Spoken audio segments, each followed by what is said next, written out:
함께 읽은 이제 예레미야서 27장에 있는 이 말씀을 통해서 하나님께서 주시는 은혜를 우리가 이 시간 함께 나누기를 원합니다. 여러분, 오늘 예레미야서 27장 말씀에 잘 보시면요, 당시에 예레미야 선지자를 대적했던 이 거짓 선지자들에 대한 문제를 지금 기록을 하고 있습니다. 그때도 그렇지만 지금도 마찬가지지만 항상 거짓 선지자들이 이 땅에 있다는 겁니다. 여러분, 오늘 이 예레미야서 20장 말씀에는 이스라엘의 마지막 왕이었던 시드기야 왕 때 있었던 한 사건을 기록을 하게 되는데요. 여러분, 여기 시드기야 왕이었다는 것을 꼭 기억하십시오. 근데 오늘 1절을 잘 보시면 그 왕의 이름이 조금 잘못 기록되어 있죠.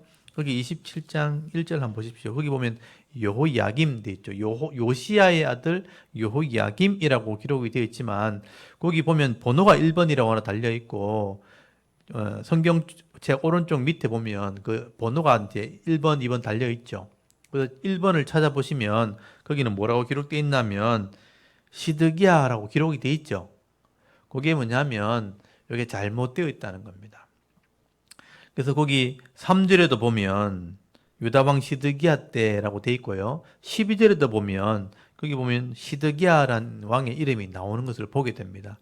그래서 오늘 오늘 27장에 나왔던 이 사건은 여호야김 왕이 아니고 시드기야 왕, 그러니까 이스라엘의 남쪽 유다의 마지막 왕이었던 시드기야 때 있었던 일을 기록하고 있는 것입니다. 여러분, 이때 어떤 일이 있었는가 하면 오늘 배경을 좀 아셔야 되는 게 여호야김 때 1차 바벨론의 포로로 잡혀가고요. 여호야긴 때 2차 바벨론 침공이 있어서 포로로 2차가 잡혀가게 됩니다.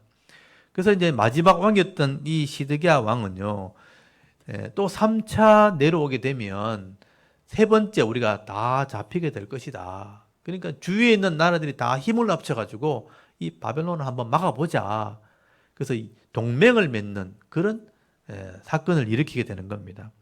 그래서 이제 이 시드기야를 중심으로 해서 남쪽 유다를 중심으로 해서 주위에 있는 나라들을 다 불러 모으게 됩니다. 그래서 왕들이 사신을 보내게 되었고 예루살렘에 그 사신들이 다 모이게 된 겁니다. 근데 여러분, 이때 하나님께서 이 예레미야 선지자를 이 왕들에게 보내시면서 이 하나님 말씀을 전하게 하시는 거예요. 근데 2절에 보시면요, 하나님께서 특별하게 사람들의 눈에 잘 띌 수 있도록 물건을 가지고 가서 그걸 가지고 설교해라, 실물 설교를 해라 하고 말씀하신 거예요.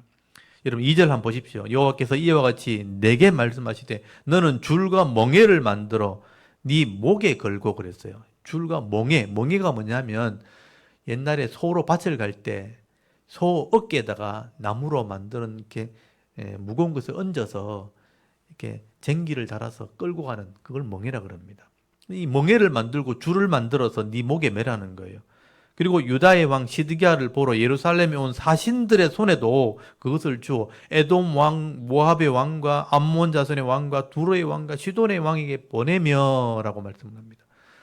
그러니까 주위에 있는 모든 왕들이 사신을 다 보내왔는데 거기 보면 에돔도 나오고 모압도 나오고 암몬도 나오고 두로도 나오고 시돈도 나오죠. 이게 주로 동쪽에 있는 왕들, 북쪽에 있는 왕들, 남쪽에 있는 왕들.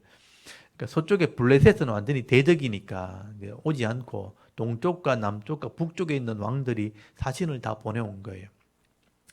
그래서 하나님께서 이 예레미야 선지자에게 하나님 말씀을 이렇게 전할 때 이걸 멍에를 메고 가서 설교해라. 그래서 이 예레미야 선지자는요, 하나님 말씀을 순종한다고 소에게 메어주는 멍에를 만들어 가지고 자기 멍에 걸고 줄을 이렇게 소가 이렇게 줄에 메어서 가는 것처럼 그렇게 간 겁니다.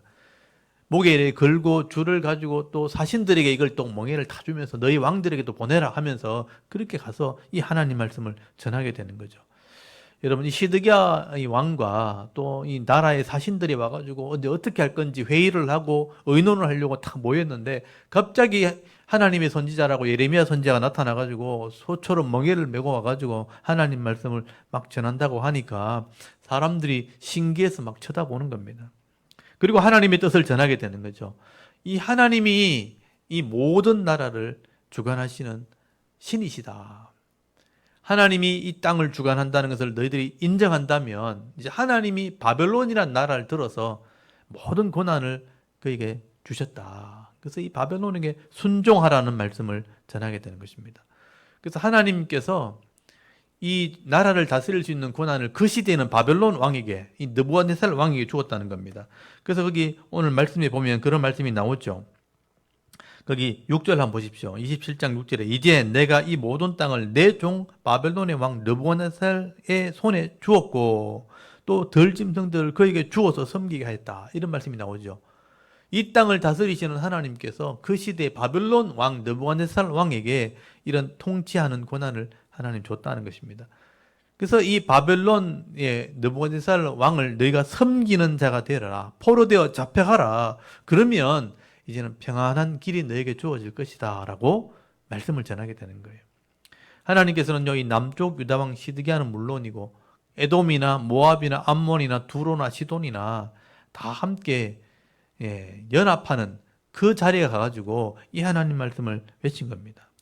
모든 나라가 하나님 주권 아래 있다는 것을 너희들이 믿는다면 이 말씀을 순종해야 된다. 만약에 이 하나님의 주권을 인정하지 않고 너희들이 하나님을 배반해서 바벨론에 순종하지 않는다면, 바벨론을 섬기지 않는다면 하나님이 이 땅을 심판할 거다. 그래서 여기 보면 칼과 기근과 전염병으로 벌하리라. 여기 8절 끝에 보면 나오죠. 너희들이 이 말씀을 순종하지 않고 이 하나님의 말씀을 받아들이지 않는다면 하나님이 너희 나라들을 심판할 거다. 칼은 전쟁이고요. 기근은 굶어 죽는 거예요. 성에 갇히면 굶어 죽습니다. 시체가 썩으면 전염병이 생기는 거예요. 그래서 갇혀가지고 전염병으로, 기근으로 아니면 도망가다가 칼에 죽게 할 거다라고 말씀한 거예요. 여러분 8절 말씀에 다시 한번 보시면요. 여호와의 말씀이니라 바벨론 왕 느부갓네살을 섬기지 아니하며 그 몽으로 바벨론의 왕의 멍에를 매지 아니하는 백성과 나라는 내가 그들을 멸망하기까지 칼과 기근과 전염병으로 그 민족을 벌하리라. 이게 하나님의 계획이라는 것입니다. 사실 이 하나님의 마음은요, 많은 사람이 전쟁으로 죽는 것을 바라지 않는 거예요. 그래서 이 말씀을 순종해서 포로되어 섬기라. 그 땅이 다스릴 수 있도록, 바벨론이 다스릴 수 있도록 너희들이 섬기는 자가 되어라. 포로되어 잡혀가라. 그래서 지혜로운 선택을 했으면 좋겠다 하고 전쟁을 막으려고 사실은 순종하라고 말씀을 주신 것입니다. 그래서 겸손하게 이 하나님의 경고를 받아들이고 지혜로운 선택만 한다면 불행 중에서도 그래도 은혜는 누릴 수 있을 거다. 그렇게 말씀을 가르쳐 준 거예요. 그래서 여러분 11절 한번 보십시오. 그러나 그 목으로 바벨론의 왕의 멍에를 메고 그를 섬기는 나라는 내가 그들을 그 땅에 머물러 밭을 갈며 거기서 살게 하리라 하셨다 하라. 여호와의 말씀이니라 하시니라. 이게 여호와의 말씀이다. 이 땅을 다스리시는 하나님의 뜻이다 하고 가르쳐 준 거예요. 여러분 하나님께서 이런 계획들을 당시 왕들에게 알려준 것은 어떻게 보면 하나님의 배려이기도 하고 하나님의 사랑이기도 하고 하나님의 은혜인 것입니다. 그런데 여러분 당시에 이런 하나님의 은혜를 깨닫지 못하고 누리지 못하게 하는 그런 존재들이 있었다는 거예요. 이런 하나님 말씀이 전해졌을 때에 잘 받아들일 수 있도록 도와줘야 되는데 반대하는 세력이 있었다는 거예요. 그게 누구냐면 바로 거짓 선지자들입니다. 거짓 영을 가지고 거짓 예언을 하는 그런 선지자들이 나타나서 중간에 왕들을 방해하는 거죠. 여러분 9절 한번 보십시오. 너희는 너희 선지자나 복술가나 꿈꾸는 자나 술사나 요술가가 이르기를 너희가 바벨론의 왕을 섬기게 되지 아니하리라 하여도 너희는 듣지 말라. 이렇게 말씀하는 걸 보면요. 여기 선지자, 거짓 선지자죠. 복술자가 나오죠. 이 복술자가 뭐냐 하면 점쟁이입니다. 점쟁이. 우리식으로 지금식으로 말하면 점쟁이. 무당 이런 사람들이죠. 그리고 꿈꾸는 자, 꿈을 막 해석해 주는 사람. 그리고 술사는 말 그대로 요술을 부리는 마술사, 속여서 사람들을 막 이렇게 미혹하는 마술사. 또 요술자도 마찬가지예요. 비슷한 마법을 행하는 사람들, 어떤 마술사 같은 사람들입니다. 그러니까 다른 사람의 마음을 얻기 위해서 막 이렇게 이상한 신비한 능력을 보여주려고 하는 이런 무당이나 이런 거짓 선지자, 술사들이 많이 있었다는 거예요.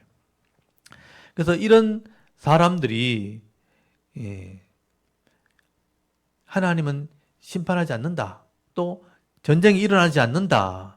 어떤 신비한 능력들을 막 보여주면서 자기들의 막 예언을 하는 것입니다. 나를 따르라. 그러면 너희들은 망하지 않을 것이다. 화를 면할 것이다. 그렇게 거짓 예언을 한 거예요. 여러분, 이런 사람들이 어떤 사람들인가 한번 잘 생각해 보셔야 됩니다. 그때도 있었지만 지금도 똑같은 사람들이 있습니다. 여러분, 이런 거짓 선지자들은요, 어떻게 보면 복수를 행하고 속임수를 가지고 어떤 영적인 능력이 있다고 하면서 어떤 다른 사람들의 마음을 미혹하는 사람들인데, 좀 자세히 살펴보면 사실은 이런 무당이나 이런 마술자도 어떻게 보면 자기 스스로도 속은 사람들이에요. 그러니까 이런 사람들은 나름대로 똑똑한 사람들이고 욕심도 많고 재능도 있는 그런 재주도 있고 그런 사람들입니다. 근데 하나님의 말씀을 따르지 않으면서 세상에 뭔가 이렇게 많은 것을 얻어보려고, 남들보다 앞서 가려고, 신비한 능력을 좀 찾아보려고 막 나름대로 막 찾아다닌 거죠. 하나님을 따르지 않으면서 세상적인 방법으로 뭘 최고가 되려고 따르다 보니까 신비한 능력도 찾게 되고 그걸 경험하고 체험하려고 막 찾다 보니까 사실은 악한 영들에게 이용을 당하게 된 겁니다. 이 욕심을 가지고 막 이렇게 행하니까 악한 영들이 그들에게 신비한 능력을 실제로 보여주는 거죠.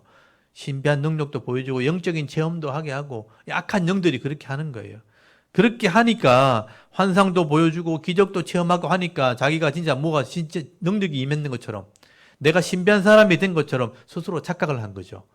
그래서 어떻게 보면 거짓을 했다기보다는 자기도 쏘은 거예요. 내가 신비한 능력을 가지고 있구나. 어떤 영적인 신비한 능력을 내가 소유했구나라고 스스로 착각을 하고 사람들에게 막 유혹을 하는 일들을 하게 된 거죠. 그러면서 자랑하게 되니까 그게 거짓 선지자가 된 겁니다. 여러분, 이런 거짓 선지자들은 마치 자기가 능력 있는 사람, 특별한 사람인 것처럼 착각을 하게 된 것이죠. 근데 알고 보면 거짓 영들, 악한 영들에게 이용을 당한 겁니다. 그래서 역사를 전체를 보면요, 거짓 선지자들은 자기가 예언을 한다고 했지만 사실은 사탄이나 악한 영들에게 이용을 당한 겁니다. 그 똑똑한 머리로, 그 많은 재주를 가지고 이용당한 것밖에 안 되는 거예요. 그런데 하나님의 입장에서는요, 이런 악한 영들을 그냥 내버려 두시는 이유가 있습니다. 하나님께서 왜 이런 악한 영들, 그리고 거짓 술사들, 무당들, 용한 무당들 그냥 심판하지 않고 내버려 두시는가? 성경에는 분명히 이유가 있다고 설명을 하게 됩니다. 그 이유가 뭐냐? 사람들이 정말 하나님 말씀을 기록해주고 말씀을 전해도 믿는지 안 믿는지 구별할 수가 없는 거예요. 그래서 하나님이 가짜 영들을 통해서, 가짜 선지자를 통해서 가짜를 전하게 되어서 그것을 따라가게 되면 진짜를 믿지 않게 되는 겁니다. 믿지 않는 것이 드러나게 되는 것이죠. 그래서 하나님이 하나님을 믿는지 말씀을 믿는지 구별하시기 위해서 가짜를 보내보는 거예요. 그냥 내버려 두는 겁니다. 근데 가짜들이 활동할수록, 가짜들은 자기 영광, 자기 물질 이런 걸 추구하면서 살아가지만 사실은 진짜 믿는 사람과 믿지 않는 사람을 가려내는 하나의 도구일 뿐인 것이죠. 그래서 하나님께서는 이런 사람들이 활동할 때 하나님 말씀을 진짜 믿는 사람들은 따라가지 않겠지만 하나님 말씀이 없는 사람들은요, 결국 그것을 따라가게 돼 있는 거예요. 따라가서 거짓을 따라가다가 결국은 그 죄로 말미암아 심판을 받게 되는 것입니다. 그래서 이것을 보면요, 오늘도 하나님 말씀을 전하지 않고 거짓 교리를 전하는 사람도 있고요. 또 신비한 능력이 있다고 하면서 병을 고쳐주겠다, 부자가 되게 해주겠다, 신비한 체험을 하게 해주겠다 하면서 성도를 미혹하는 그런 목사도 있고, 거짓 선교, 거짓 교사, 거짓 선생도 지금도 있다는 것입니다. 근데 하나님이 그냥 그들을 그냥 내버려 두십니다. 왜 그렇게 하는지를 이걸 보면 알 수가 있는 거예요. 오늘도 그런 거짓 영들, 악한 영들이 거짓 일꾼들을 통해서 진짜 믿는 사람과 믿지 않는 사람을 가려내는 일을 하고 있다는 것입니다. 정말 하나님을 믿고 하나님 말씀을 깨닫는 사람들은요, 이런 거짓 영들의 유혹에 넘어가지 않습니다. 왜냐하면 가짜인지를 아니까, 금방 구별이 되니까, 분별이 되니까 절대로 따라가지 않습니다. 그래서 변하지 않는 이 하나님 말씀을, 역사를 비추어서 그걸 믿지, 이런 악한 영들이 유혹하는 그런 거짓 유혹에는 끌려가지 않는다는 거예요. 그래서 성경에 보니까 하나님께서 이런 거짓 교사들 또는 이단들, 요즘 말로 하면 이단들, 또 거짓 선지자들을 내버려두는 이유가 분명히 있다고 성경에 기록이 되어 있어요. 제가 이걸 보면서 저도 하나님 마음을 깨닫게 된 겁니다. 여러분, 모세오경에 보면요, 하나님께서 이미 거짓 선지자에 대해서 예언을 하고 있고요, 내가 왜 그렇게 했는지도 다 설명이 되어 있습니다. 여러분, 그 신명기 13장을 한번 찾아보십시오. 제가 늘 이 거짓 선지자나 이단들에 대해서 얘기할 때는 이 말씀을 꼭 제가 설명을 해드립니다. 여러분, 신명기 13장 보시면 거기 율법에 보면 거짓 선지자들에 대한 내용이 나옵니다. 신명기 13장 거기 1절에서부터 5절까지 보면 그 내용이 나옵니다. 1절에 한번 보십시오. 너희 중에 선지자나 꿈꾸는 자가 일어나서 이적과 기사를 네게 보이고, 여기 이적과 기사 나오죠. 신비한 능력, 표적, 이적을 막 보여주는 거짓 선지자 나옵니다. 꿈꾸는 것을 해석해주는 이런 사람들이 나옵니다. 하나님 그거 알고 있다는 거죠. 그래서 2절에 그가 네게 말한 이 이적과 기사가 이루어지고 네가 알지 못하던 다른 신들을 우리에게 따라 섬기라고 말할지라도 진짜 기적이 나타나요. 신비한 능력을 보여줍니다. 그리고 따라오라고 해도 거기 3절 보면요. 너는 그 거짓 선지자나 꿈꾸는 자의 말을 청종하지 말라. 귀담아 듣지 말라. 이는 너희의 하나님 여호와께서 너희가 마음을 다하고 뜻을 다하여 너희 하나님 여호와를 사랑하는 여부를 알려하사 너희를 시험하심이니라. 너희가 진짜 나를 믿는지 시험하려고 내버려 둔 존재들이다. 진짜 믿는다면 그걸 믿지 않을 것이고, 진짜 하나님 말씀을 안 믿으면, 믿는 척 하고 있다면 그 말에 혹하게 될 거다. 그래서 진짜와 가짜를 가려내는 도구로 내가 쓰려고 하는 것이다 라고 말씀하는 거예요. 그러니까 이런 거짓 영들이 있을 때 진짜 말씀을 가진 사람들은요 절대로 미혹되지 않습니다. 진짜 말씀을 알기 때문에. 그래서 하나님이 그냥 그래서 이 악한 영들, 거짓 선지자를 내버려 두는 거다. 마지막 때 하나님 심판하시려고 그렇게 하신 거예요. 근데 이 내용이요 신약에 똑같이 기록되어 있습니다. 그래서 제가 꼭 비교해서 보여드리는데요. 데살로니가 후서 2장 9절을 한번 찾아보십시오. 데살로니가 후서 이 부분을 우리 성도들이 꼭 알고 있어야 됩니다. 데살로니가 후서 2장 9절을 한번 찾아보십시오. 마지막 때가 되면 이런 사탄의 영들이 활동하게 될 거다. 그래서 기적도 보여주고 또 표적을 보여주면서 거짓 것을 믿도록 유혹하는 때가 온다는 거예요. 하나님 입으로 내버려 그냥 그런 영들을 내버려 둔다는 거예요. 9절에 한번 보십시오.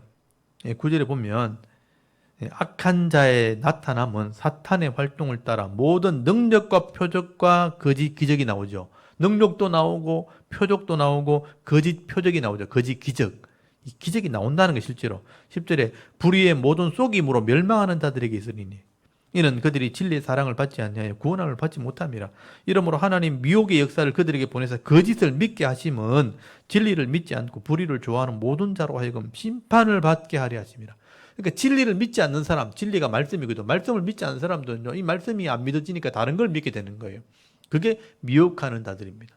그걸 믿기 위해서 부자 되게 해주겠다, 뭐 돈 벌게 해주겠다, 뭐 표적을 일으켜 주겠다, 신비한 능력 체험하게 해주겠다. 그렇게 해서 우리 옛날에 약장사들이 뭐 뱀을 보여주겠다면서 뭐 머리 2개 달린 뱀, 뭐 이렇게 하면서 뭐 또 뭐 신기한 뱀이 있다면서 이거 상자에 들었는데 안 보여줘요. 이게 있다는 거예요. 나중에 약 팔려고 신비한 걸 자꾸 보여주겠다고 유혹을 하는 거예요. 유혹해놔놓고 사람들이 모여들면 이 약 한번 먹어봐. 그러면서 모든 병이 다 난다는 거예요. 제가 그런 어릴 때 약장소 많이 봤거든요. 그러니까 뭔가 신기한 것을 보여주는 척 하면서 약을 파는 거예요. 실제는 약을 팔으려고 하는 거죠. 이 거짓 술사들이, 거짓 교사들이, 악한 영들이 바로 그런 거예요. 신비한 표적을 보여준다 하면서 실제로는요, 악을 따라가게, 죄를 따라가게 만드는 겁니다. 하나님 말씀 믿지 못하게 하는 거예요. 그러니까 진리를 믿지 않는 자들이 결국은 심판을 받게 하려고 이런 능력 있는 악한 영들의 표적을 그냥 내버려 두는 것이다 라고 설명을 하는 거예요. 이게 하나님의 의도라는 것입니다. 그래서 이 말씀을 잘 보시면요, 구약시대나 신약시대나 그 악한 영들이 계속 활동을 하고 있는 겁니다. 하나님께서 진짜 이 믿는 자와 믿지 않는 자를 가려내시기 위해서 그냥 가짜를 그냥 내버려 두는 거예요. 그 도구로 쓰는 겁니다. 그래서 진짜 말씀을 믿는 사람들은 절대 이 가짜를 따라가지 않는다는 게 하나님의 뜻이라는 거예요. 그러므로 이런 하나님 말씀에 대한 지식과 이런 믿음이 없는 자들은 하나님 말씀의 지식이 없기 때문에 이런 거짓 선자의 말에 그냥 혹 하는 겁니다. 아, 이게 진짜인가? 저기 가면 뭐가 있으려나? 하고 따라간다는 거예요. 그래서 결국은 하나님이 가려내시고 심판하려고 그렇게 하는 것입니다. 그래서 유혹을 받게 되는 겁니다. 그래서 하나님께서 늘 경고하시는 거죠. 성도들에게 경고합니다. 또 사람들에게 하나님 말씀을 붙들어야 된다. 진리, 변하지 않는 것. 진리란 말이 변하지 않는다는 뜻이에요. 에무나, 아멘, 다 똑같은 말이에요. 변하지 않는 이 말씀을 좀 붙들어라. 그리고 이 말씀을 깨달으려고 귀를 기울여야 된다라고 계속 경고를 하시게 되는 거예요. 오늘 한번 보십시오. 27장에 보면 그 시대 하나님의 진리를 예레미야를 통해 전했다는 거예요. 시드기야 왕에게 전한 것입니다. 그래서 12절 말씀에 보시면요, 시드기야 왕이 하나님 말씀을 지금 예레미야가 간절한 마음으로 전하게 되는 거죠. 오늘 27장 12절 한번 보십시오. 그리고 12절에 보면요, 내가 이 모든 말씀대로 유다 왕 시드기야에게 전하여 이르되, 하나님 말씀을 전한 거예요. 왕과 백성은 바벨론 왕의 멍에를 목에 메고 그와 그의 백성을 섬기소서, 그리하면 사실이라. 이게 하나님의 뜻입니다. 이게 변하지 않는 말씀입니다. 왜냐하면 역사를 보면 이게 증거가 되잖아요. 바벨론이 실제로 그 땅을 점령했던 게 사실이고, 거기서 포로되어 잡혀간 사람이 풀려난 게 지금 확인이 됐잖아요. 실제 역사에 일어났으니까. 그러면 그게 하나님 진짜 말씀이라는 거예요. 근데 그 시대 사람들은 이게 안 보이는 거죠. 아직 일어나지 않았으니까. 그러니까 이 말씀이 진짜입니다라고 말해주는 거예요. 근데 거짓 선자들이 또 반대 얘기하는 거죠. 아닙니다. 바벨론이 안 쳐들어옵니다. 이렇게 얘기하는 거예요. 분별이 되지 않는다는 거예요. 그래서 하나님께서 이 말씀을 전하고 이 말씀대로 순종해야 산다고 전해도 이 바벨론 왕이 분별을 못하는 겁니다. 그 시드기야 왕이 분별을 하지 못하는 겁니다. 여러분 14절에 보시면요, 그러므로 당신은 바벨론의 왕을 섬기지 되지 아니하리라 하는 이 선지자의 말을 듣지 마소서. 그들은 거짓을 예언함이니이다 하고 경고를 하고 있잖아요. 이 예레미야 선지자는 하나님 말씀을 전하고 있는데 거짓 선지자, 복술자, 술사들이 뭐냐면 표적을 막 보여주면서 하나님 말씀대로 되지 않는다고, 바벨론 왕을 섬기지 않아도 된다고 그런 말씀을 막 전하게 되는 거죠. 근데 하나님이 이게 거짓 예언이라는 거예요. 이걸 믿지 말라 하고 경고를 하시는 것입니다. 그래서 제발 좀 정신을 차리고 이 선지자들을 좀 조심하라고 지금 말씀하고 있는 것입니다. 우선 듣기에는요, 거짓 선지자의 말이 훨씬 좋아 보여요. 당시에 이스라엘 백성이 지금 2번이나 바벨론에 포로 잡혀갔거든요. 여호야김이 잡혀갔고 여호야긴이 잡혀갔고, 이제는 마지막 3번째, 이 백성이 2번 잡혀갔는데도 아직 회개하지 않고 계속 악을 행하니까 분명히 3번째 이제는 왕이 쳐들어올 것이라고 그렇게 예언을 하고 있는 겁니다. 네, 그리고 이제 여러분 16절 17절 한번 보십시오. 16절 17절에 보면 이런 거짓 선지자들이요, 이 하나님 말씀을 듣고도 교묘하게 거짓말 하면서 포로되어 잡혀가지 말라고, 도리어 빼앗겼던 것 돌아오게 될 거라고 더 좀 긍정적인 말을 하는 거예요. 포로되지 않을 것도 마찬가지지만 포로되지 않을 뿐 아니라 잡혀간 것도 돌아오게 될 것이라고 이런 유혹을 하는 겁니다. 여러분 16절 한번 보십시오. 내가 또 제사장들과 그 모든 백성에게 전하여 이르되 여호와께 이와 같이 말씀하시기를, 보라, 여호와의 성전의 기구를 이제 바벨론에서 속히 돌아오리라고 너에게 예언하는 선지자의 말을 듣지 말라. 이는 그들이 거짓을 예언함이라 하셨나니 너희는 그들의 말을 듣지 말고 바벨론의 왕을 섬기라. 그리하면 살리라. 어찌하여 이 성을 황무지가 되게 하려느냐. 여러분, 이 거짓 선지자들이 바벨론이 쳐들어오지 않을 뿐 아니라 잡혀간 것도 이제 속히 돌아온다고 막 거짓 예언을 하는 거예요. 그 당시에 사람들의 마음에는요, 긍정적인 말을 막 해주는 겁니다. 포로 안 된다, 안 쳐들어온다, 돌아올 거다, 좋은 말을 하는 거죠. 여러분, 이 2가지 이야기를 들어보면 나라는 망하지 않게 될 것이고 잡혀간 사람은 돌아오게 될 것이다, 훨씬 더 좋게 들리는 거예요. 그런데 예레미야 선지자처럼 나라는 망하게 될 것이고 바벨론에 가서 순종해야 된다, 포로되어야 된다, 그게 우리의 살 길이다, 그렇게 얘기하면요, 왕이 들을 때는 기분 좀 나쁜 거예요. 나라가 망한다 그러니까, 포로되어 잡혀간다 그러니까 화나는 얘기입니다. 그런데 그 당시에 이 2 사람의 말을 들었을 때 어느 것이 하나님의 뜻인지 구별하기 위해서는요, 시대를 보는 눈도 있어야 되고 역사를 보는 눈도 있어야 되고 하나님의 뜻도 분별할 수 있는 그 말씀의 능력도 있어야 되는 거죠. 이 백성이 악을 행했기 때문에 망한다는 이 하나님 말씀을 알려면 하나님 말씀을 알고 있어야 되는 거예요. 그러니까 왜 망하는지를 분명히 알고 있어야 이 예레미야의 말이 맞다는 것도 알게 되는 겁니다. 근데 말씀을 모르면 이게 분별이 되자는 거죠. 내 마음에 좋은 게 더 잘 들린다는 거예요. 여러분, 하나님 마음을 우리가 알아야 되고 선지자의 말을 알아들으려면 그 시대에 하나님 말씀을 우리가 알고 있어야 되는 겁니다. 아, 그래서 말씀이 맞구나. 하나님 말씀을 우리가 알고 역사를 알고 공부를 해야 이 하나님이 이렇게 일하시는 게 맞겠구나 하는 게 분별이 된다는 거예요. 그래서 우리가 이 말씀을 알고 있어야 되는 것입니다. 여러분, 하나님 말씀을 알아야 이 백성이 타락한 것도 알게 되고 하나님께서 왜 심판한지도 알게 되기 때문에 이것을 분별할 수 있는 겁니다. 이게 영적인 분별력이라고 말하는 거예요.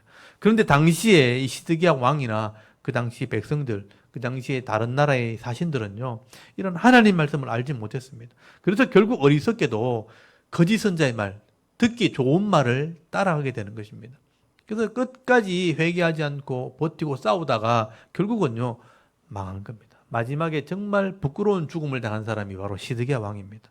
여러분, 오늘 우리는 진짜 선지자의 말과 거짓 선지자의 말 앞에 어떤 것이 정말 하나님의 뜻인지 분별하는 이런 시드기야의 모습을 보면서요, 우리의 자신의 모습을 좀 돌아볼 수 있어야 됩니다. 여러분, 지금도 수많은 말씀들이 선포되고 있죠. TV를 틀면, 라디오를 틀면, 컴퓨터를 열면, 관심만 있으면 수많은 말씀들을 지금 들을 수 있습니다. 지금도 전해지고 있고, 지금도 많은 사람들에게 하나님 말씀이 전달되고 있는데, 근데 그 말씀 중에 어떤 말씀이 진짜 하나님 말씀인지 분별할 수 있는 지혜가 좀 있어야 되는 거예요. 그게 다 하나님 말씀이라고 하는데 들어보면 아닌 게 너무 많은 거예요. 이걸 분별할 수 있는 지혜가 우리에게 있어야 되는 것입니다. 여러분, 성도가 이 하나님 말씀을 바로 알아들어야 바른 믿음과 바른 삶을 살게 되고, 또 바른 믿음과 바른 삶을 살아야 하나님께서 주시는 이런 은혜와 복도 받아 누리게 되어지는 것입니다. 여러분, 과거에 이 예레미야 시대는 계시, 즉 하나님의 이 말씀이라는 것이 완성되지 않았기 때문에 하나님의 영에 감동된 선지자들이 와서 이 하나님 말씀을 전하고 예언을 하고 그렇게 했다는 거예요. 근데 지금 신약 시대는 그렇지 않죠. 여러분, 지금 신약 시대는 예수님께서 속죄, 구속을 다 이루셨고 성령을 통해서 이 기록된 이 계시를 다 완성했습니다. 이제 계시는 완성이 됐어요. 말씀은 다 전달되었고 성령을 통해서 다 계시가 끝난 겁니다. 그렇다면 이제는 이 기록된 말씀을 읽어서 하나님의 뜻을 분별할 줄 알면 되는 거예요. 하나님의 뜻이 무엇인지를 말씀을 통해서 아는 것이 오늘 신약 시대의 모습입니다. 예전에는 계시가 완성되기 전에는 하나님의 영이 그것을 선포하고 가르치고 예언하는 일을 했다면 오늘날은 이런 예언이나 이런 선포는 없어요. 기록된 것으로 해석을 해야 되는 거죠. 성령이 기록된 것을 가지고 읽고 깨달아서 알게 되는 시대가 바로 신약 시대라는 것입니다. 그래서 신약 시대는요, 성령이 기록한 말씀이 성령을 통해서 깨달아져야 되는 시대. 그래서 성령을 충만해야지만 이 말씀을 깨닫는 시대, 그게 바로 신약 시대라는 거예요. 그래서 어떤 사람의 영적인 능력으로 말씀을 전달받는 게 아니고 기록된 말씀을 깨달아야 되는 시대가 바로 신약 시대라는 걸 여러분 아셔야 됩니다. 그래서 말씀을 내가 읽고 깨달아서 이 말씀을 순종할 때 하나님의 은혜와 복을 받게 되어 있는 것이죠. 그래서 예수님께서요, 요한복음 14장 26절에 보면 앞으로 성령이 오시게 되면 성령이 너희를 가르치게 될 거다. 그리고 성령이 네 마음에 그것을 알게 할 거다라고 말씀하셨어요. 이게 성령의 사역이에요. 이건 꼭 중요하기 때문에 한번 찾아볼게요. 요한복음 14장 26절 한번 찾아보십시오. 요한복음 14장 26절 한번 찾아보십시오.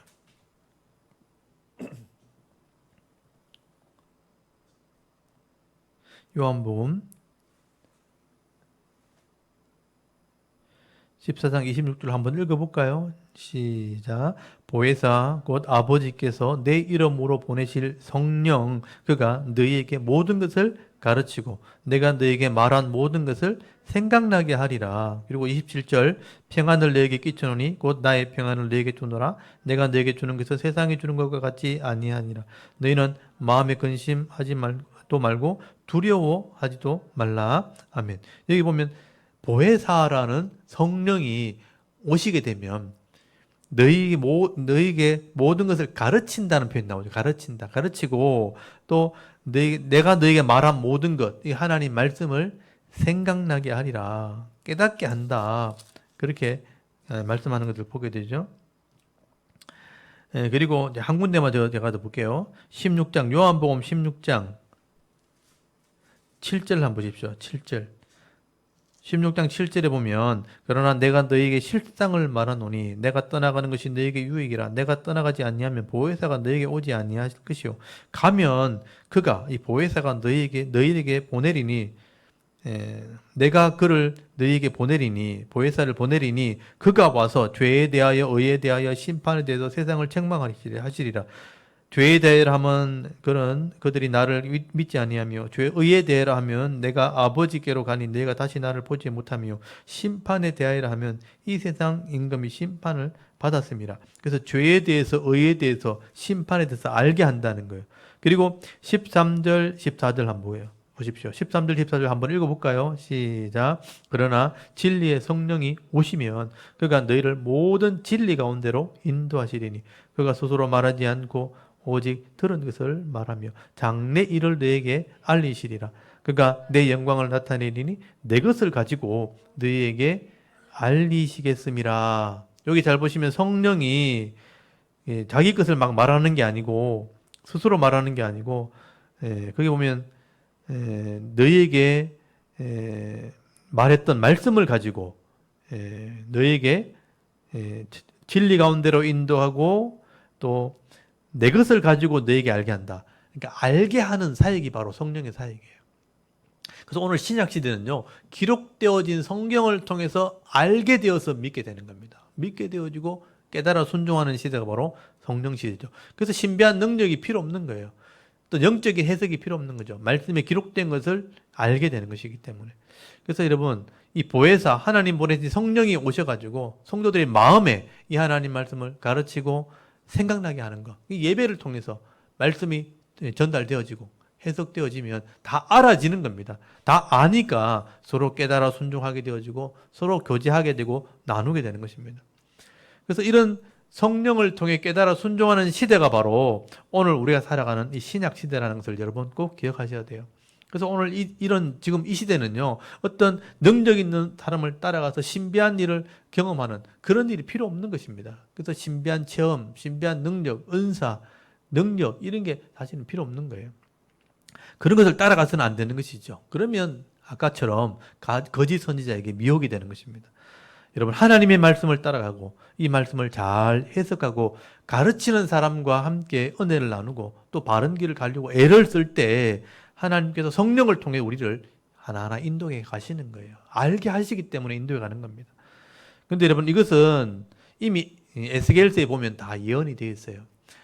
제가 성경을 이렇게 보다 보니까 에스겔서에 앞으로 성령이 오시면 너희 마음에 굳은 마음을 재버리고 부드러운 마음을 주어서 결국은 이 말씀을 알게 해서 행하게 하겠다라고 예언이 되어 있어요. 여러분, 에스겔서 제가 한 군데만 더 찾아보겠습니다. 에스겔서 36장 한번 찾아보십시오. 에스겔서 36장. 이스라엘 백성이 바벨론에 포로 되어 잡혀갔을 때 앞으로 이렇게 될 것을 이미 예언해 놓은 거예요. 에스겔서 36장 여기 26절 한번 찾아보십시오. 26절, 27절, 28절까지 한번 읽어볼까요? 26절에서 28절까지 읽습니다. 시작. 또 새 영을 너희 속에 두고 새 마음을 너희에게 주되 너희 육신에서 굳은 마음을 제거하고 부드러운 마음을 줄 것이며 또 내 영을 너희 속에 두어 너희로 내 율례를 행하게 하리니 너희가 내 규례를 지켜 행할지라. 내가 너희 조상들에게 준 땅에서 너희가 거주하면서 내 백성이 되고 나는 너희의 하나님이 되리라. 아멘. 여기 보시면 새 영을 준다 그러죠. 새 영이 뭐예요? 성령을 말하는 거예요. 성령이 내게 가면 내 속에 굳은 마음을 제하고 부드러운 마음을 주어서 이 순종하는 겸손한 마음을 주어서 결국은 거기 27절에 내 율례를 행하게 하고 내 규례를 지켜 행하게 하겠다. 이 하나님 말씀이 마음에 깨달아져서 행하는 백성이 될 때 너희는 내 백성이 될 것이다 라고 설명을 하죠. 이게 신약 시대를 얘기하는 거예요. 앞으로 이런 시대가 오게 될 것이라. 그래서 오늘 저와 여러분이 이 말씀을 깨닫는 그런 시대에 살고 있는 거예요. 그래서 오순절날 성령이 이 땅에 오셨고 사도행전 1장 8절에 보면 나오죠. 오직 성령이 너에게 임하시면 너희가 권능을 받고 이 권능이 뭐냐? 하나님 말씀을 알게 되는 능력이죠. 그래서 예루살렘, 유대, 사마리아 땅 끝까지 복음을 전하는 자가 될 것이다. 내 증인이 될 것이다 라고 말씀하신 거예요. 그래서 이 예언이 성령이 오시면서 이루어졌다고 성경에 기록이 되어 있습니다. 그래서 오늘 신약 시대는요, 누구든지 하나님의 은혜를 사모하게 되면 성령이 내 마음에 오셔서 그 말씀을 깨닫게 하고 그 말씀을 순종해서 삶을 살아갈 수 있도록 인도해가는 시대가 된 것입니다. 그래서 여러분 사도행전 8장 26절에 보면 실제로 이런 은혜를 경험한 사건이 하나 기록이 되어 있죠. 그 당시에 에티오피아 내시가, 에티오피아면 지금 에티오피아 내시가 예루살렘에 성전에 예배드리러 왔다가 돌아가는 길에 마차 위에서, 그 사람은 나라의 국고를 맡고 있는 내시니까 돈이 많은 사람이죠. 마차를 타고 와서 예배를 드리고 절기를 지키고 돌아가는 길에 성경을 읽고 있어요. 그게 이사야서 53장이었어요. 성경을 읽는데 이게 무슨 말인지 하나도 모르겠는 거예요. 그래서 이 성경을 읽어도 깨닫지 못하니까, 알기를 원하는데 알지를 못하니까 빌립 집사님을 성령의 감동을 통해서 보내게 되는 겁니다. 빌립 집사님이 빌립보에서 전도를 하고 있다가 성령의 감동을 받아가지고 광야로 가서 이 에티오피아 내시를 만나게 되죠. 그래서 이제 에티오피아 내시가 성경을 막 읽고 있는데 이 빌립 집사가 묻죠. 네가 지금 읽고 있는 것을 깨닫느냐 물어보니까 이 에티오피아 내시가 지도하는 사람이 없는데 내가 어떻게 깨달을 수 있겠느냐 하고 말할 때 이 빌립이 올라가서 이 말씀을 설명해 주면 깨닫게 하죠. 그때 성령의 감동으로 이 하나님 말씀을 깨닫게 되어지고, 예수님이 우리 죄를 위해 53장에 보면 이사야서 53장 우리를 위해 고난 받으셨고 우리를 위해 십자가에 죽으셨다는 것을 깨닫게 된 거예요. 아, 내 죄를 위해서 예수님 죽으셨구나. 그래서 내가 죄사함 받게 되었구나. 그 예수를 믿게 되었고 속죄함 받고 세례를 받아서 신자가 되었고, 이 에티오피아 내시가 나중에 에티오피아로 돌아가서 복음을 전하는 그런 축복의 통로가 되었다는 것이 전설로 내려오게 되는 것입니다. 여러분, 오늘 우리도 이런 신비한 능력을 체험하려고 하기보다는 이 하나님 말씀을 사모하게 될 때 성령을 통해 이게 가르쳐지고 깨닫게 함을 통해 바른 믿음을 가지게 하는 시대, 이게 오늘 이 시대입니다. 그래서 사도 바울도 이 제자들과 성도들에게 마지막 순교를 앞두고 편지를 쓸 때 디모데후서 3장 16절 이하에 보면요, 너희들이 이 성경을 깨달아야 된다는 거예요. 이 신약 시대는 성령을 통해 성경을 깨달아야지만 하나님의 사람으로 살아갈 수 있다. 모든 성경은 하나님의 감동으로 기록된 것으로 교훈과 책망과 바르게 함과 의로 교육하게 유익하고, 또 이는 하나님의 사람으로 온전케 하며 모든 선한 일을 행할 능력을 갖추게 합니다. 이 성경은 하나님의 영으로 성령으로 기록됐기 때문에, 성령의 감동으로 기록됐기 때문에 성령을 통해 깨닫게 되어지면 하나님의 사람으로 온전하게 된다는 거예요. 그게 성경의 능력이다라고 말하는 것입니다. 여러분, 오늘 이 시대에 많은 사람들이 사람의 소리를 듣고 이 하나님의 말씀인지를 그냥 착각을 하고 혼란스러운 그런 시대에 지금 살아가고 있습니다. 많은 설교들이 되어져 있지만 성경이 아닌 사람의 말이 전달되어지는 게 굉장히 많다는 거예요. 거짓 예언, 옛날 같으면 거짓 예언들이 많다는 거예요. 거짓 해석들이 많다는 겁니다. 이걸 우리가 분별할 줄 알아야 되는 겁니다. 오늘 이 시드기야 왕처럼 이런 듣기 좋은 말, 거짓 선지자의 말을 듣고 어리석은 길을 가서 심판을 받는 이런 왕이 되는 것이 아니라 이 하나님 말씀을 바로 깨닫고 또 배워서 이 성령의 충만함으로 진리의 길을 달려갈 수 있는 그런 은혜가 있기를 바랍니다. 그리고 많은 사람들에게 내가 받은 이 은혜를 나눠주고 또 많은 사람들 바른 대로 인도할 수 있는 축복의 통로가 되어서 남은 생을 살아갈 수 있는 저와 여러분의 이런 영적인 삶의 모습이 되실 수 있기를 주의 이름으로 축원합니다. 아멘. 우리 잠깐 기도드리겠습니다. 하나님 은혜를 감사합니다. 오늘도 수요 예배 시간에 이 시드기야